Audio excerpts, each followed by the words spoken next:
চাঁদাবাজি আমরা হতে দেব না। কোনো মানে যারা করছে, যারা বিভিন্ন ভাবে আমাদের হয়রানি করছে, সন্ত্রাসী যারা, তাদের সন্ত্রাস আমরা করতে দেব না।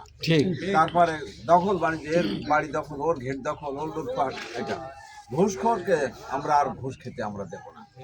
12ই ফেব্রুয়ারিতে যদি আল্লাহ পাক আমাদের বিজয়ী করেন, আমাদের পরিষ্কার বক্তব্য, আল্লাহ তাআলার উপর তাওয়াক্কুল করে আমরা বলতে চাই, আপনারা হিন্দুরা, খ্রিস্টানরা যারা এখানে আছেন, আপনাদের কোনো চিন্তা নেই, আমরা বলিষ্ঠভাবে আপনাদের সঙ্গে থাকবো। আপনারা সুবিধা অসুবিধা যাই হোক, আমাদের ভাইদের, লোকাল লিডারদেরকে আপনারা বলবেন, আমরা দেন আপনাদের পাশে এসে আমরা দাঁড়াবো। এটাই হলো আমাদের সিদ্ধান্ত। আমরা এ ব্যাপারে কোনো প্রকার দুর্বলতা ইনশাল্লাহ প্রদর্শন করবো না। কথা ঠিক আছে তো? আর আমাদের ওই বিপক্ষ বলি যাচ্ছে যে স্বাধীনতা বিরোধী 54 বছর হয়ে গেছে। আমাদের এখন সামনে চিন্তা করতে হবে, আমরা কিভাবে খাবো, কিভাবে পড়বো, কিভাবে চিন্তা করবো, সেটাই। এই দেশের এই দেশের ভালো মন্দের সঙ্গে আপনারা সবাই আমরা জড়িত।